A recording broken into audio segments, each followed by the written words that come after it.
Here we go. Isn't it funny that back when we're like 12 years old, we're just completely fearless. We're just naturally carefree and curious and fierce. Like me and my buddies, we used to build these jumps, nailing together pieces of plywood and 2x4s. And then we would launch ourselves off of the jumps on skateboards and bikes. My buddy broke his collarbone. I broke my ankle. We'd be sitting there bloodied and bruised, just laughing about it. We weren't afraid to take that risk. We would dress up as old men. I'm not even lying to you. We'd dress up as old men wearing these big beards, walk into stores, point at people hunched over and say, I'll kick your ass.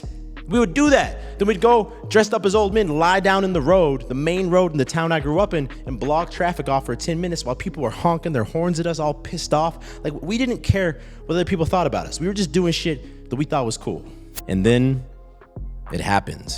I got into middle school and high school, and I remember, I was one of the first guys who grew facial hair. So the kids in my class, they'd take their pencils or their pens and go like this, or put their finger there to mock my mustache. And looking back, it's actually like kind of a funny joke, but back then it pissed me off, man. It made me feel ugly. It made me want to hide my face, look down at the ground when I was walking into class. They called me Drunk Dave because I was an athlete, but I was also very clumsy. I'm still very clumsy. So if I stand up now, I might walk into this table right here. I'd be walking into people's desks and they'd be like, Drunk Dave. And so I started becoming even self-conscious about how I would move and how I would walk.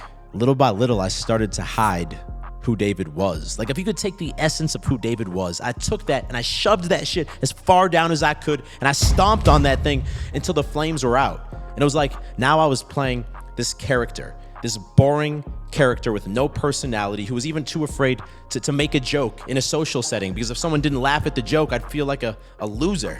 I'd always been such a confident, fearless kid, but now I was living in complete fear. The idea of talking to a girl and asking her out, that was impossible, because what if that girl rejected me and then she told her friends and her friends told my friends, and I was walking down the hallway at school and people were looking at me like, look at this fucking piece of shit loser, man. Susie turned you down, bro. Even on the basketball court, I went from being the star player to someone who was even too afraid to dribble some games, because if I messed up and got benched, then I wouldn't be cool anymore. Like, how did you let this happen to yourself, bro? Why are you hiding yourself?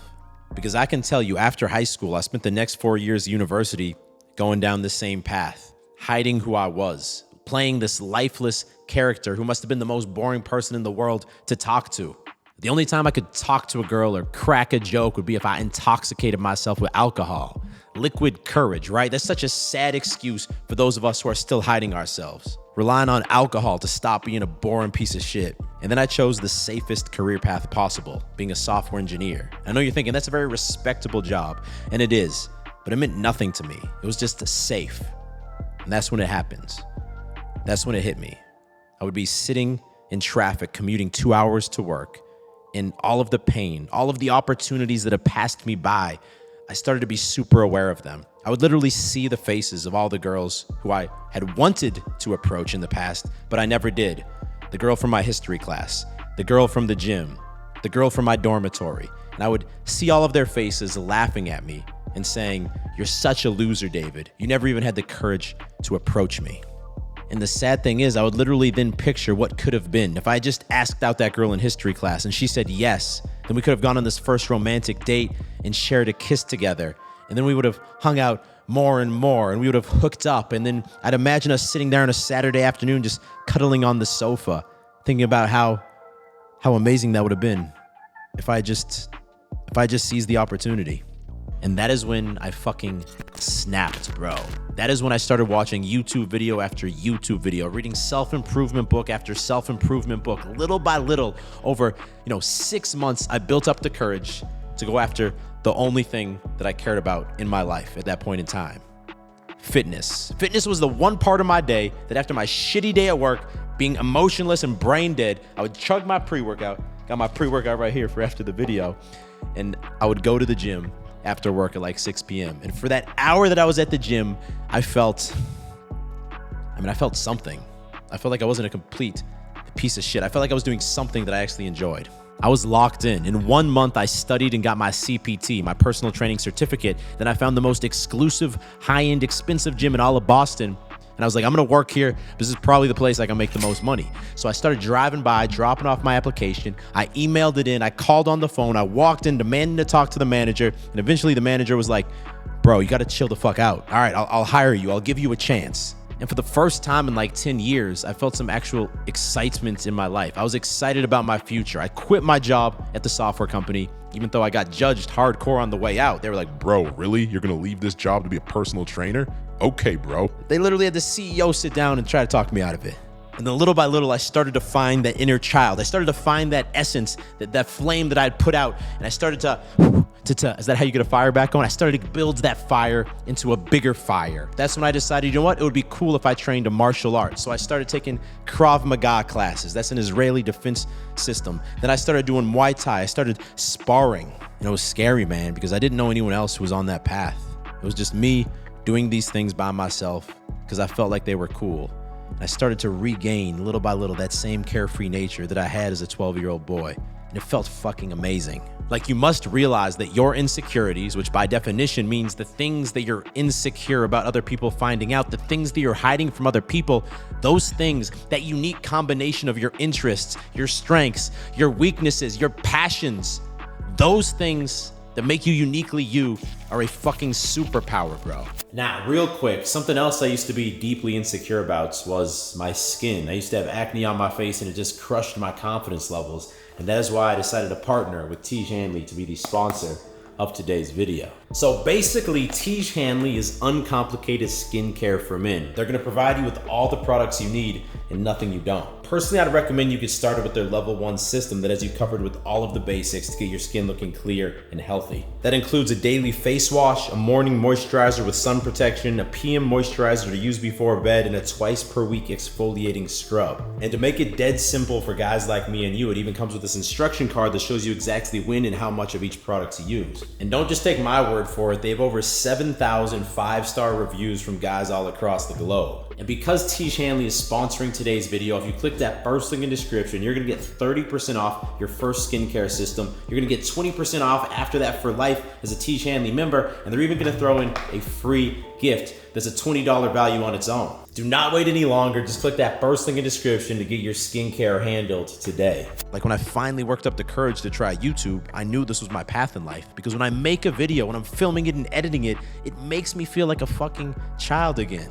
I just get lost in the process. It's like I'm this geeky boy living in my own world and I wouldn't have it any other way. And my weird quirks and my weird personality traits, those are the whole reasons this channel was successful in the first place. Yeah, when I first got on camera, if you've seen some of the old videos, it was rough, man. It was awkward. It was cringe because I hadn't yet found who I was. I was still hiding it. I was trying to find it. And then I started to find it. Like, the OGs will remember my catchphrases.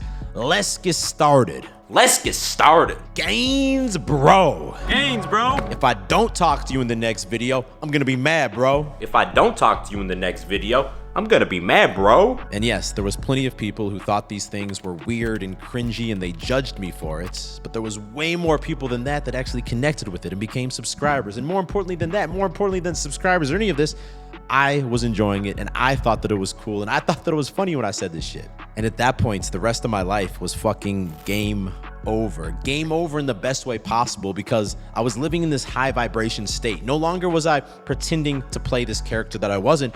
I was just David. So doing things like talking to girls, it became easy. My dating life shot to the moon, partly because I was self-validating. I was doing things that I thought was cool, but also partly because I wasn't hiding anymore. So when I was on a date with a girl, things like flirting and teasing that seemed difficult in the past, they just came easy to me, because no longer was I censoring all these things that I thought maybe she would think were weird. I was just there. I was just present for the first time ever. And now I want to ask you a question. This is a simple question, but it's probably the most important fucking question that anyone's going to ask you this entire year. What is something that you would love to do that seems very exciting for you to do, but you have not done it up until now because maybe it doesn't seem practical or realistic, or because you don't know anyone else who's doing it, or because it seems silly or weird? What's the first thing that comes to mind, bro? And maybe it's not YouTube. Maybe it's moving abroad. Maybe it's starting to learn a martial art because it'd be badass to know how to fight. Maybe it's making music, making some type of art. Maybe it's quitting your job and becoming a personal trainer. For the moment, don't let your mind be constrained by, oh, that's not realistic because my parents wouldn't like it, or that's not realistic because I haven't saved up enough money yet. For the second, just allow your mind to go to the first thing that actually seems fucking exciting to you, without all these reasons why it might not work. Bro, you cannot afford to lock up your inner child any longer. It will ruin your life. It probably already has ruined your life. That's why you're still watching this video, because it's resonated with you on a deep level. So let me ask you this. Do you want to live a life that you think is cool and awesome, but maybe other people think it's a bit weird, and maybe you end up losing some friendships and dealing with some passive-aggressive comments from your family members because you go down this path? Or do you want to continue down the same path you're on now? It's safe. You're not going to lose any of your old friendships. No one's going to judge you and make fun of you probably. So that's a good thing, right? Maybe you should stay down this path. But if your answer is no, you do not want to continue down the same path, let me give you a warning. Because when you create your own path in life, the judgment and the passive-aggressive comments from other people, it's never going to stop. Yes, at the beginning, it's going to be more intense because you're also going to doubt yourself a little bit. And the things your friends and family members say, they're going to make you second guess yourself. But even when I've gotten to where I am now, where I'm traditionally financially successful, I've been doing this for years, I still deal with this shit. We just built this beautiful house in this neighborhood where the homes are all $3 million plus. And if I'm filming at the end of the road, the other neighbors, they're looking, some of them shaking their head in disgust, not understanding it. When I'm flying business class around other wealthy people and they find out that I'm a YouTuber, I get the comments. Oh, you're a YouTuber. Oh, huh. Oh, there's money in that? The key is that you have to value the cool shit that you're doing and the pride that you get from doing that shit more than the opinions of these zombie fucking people who've never taken this leap of faith on their own. And secretly, they're just judging you because they know that they've beaten down their inner child and they're never going to let it come out to play. And when they see someone else embrace that, they don't know, their brain malfunctions. They don't know how to internalize that without feeling bad about themselves. And now it is your time, bro. It is time for you to finally go for that thing that you've been putting off. It's time for you to feel that same pain that I felt. See all the opportunities that you've let pass you by. See them, feel that pain, feel that disappointment, and use that as fucking fuel to go for the thing that you've been putting off. That being said, I know a lot of y'all are introverts and that can get in the way of you expressing yourself socially, which is why I recommend you watch this video next. That is about how to be an attractive introvert. It's going to be a game changer for you. Click there to watch that now. If you're new to the channel, click down there to subscribe because I drop 2 new videos every single week. You don't want to miss them. I'll talk to you in the next video. Stay beastly.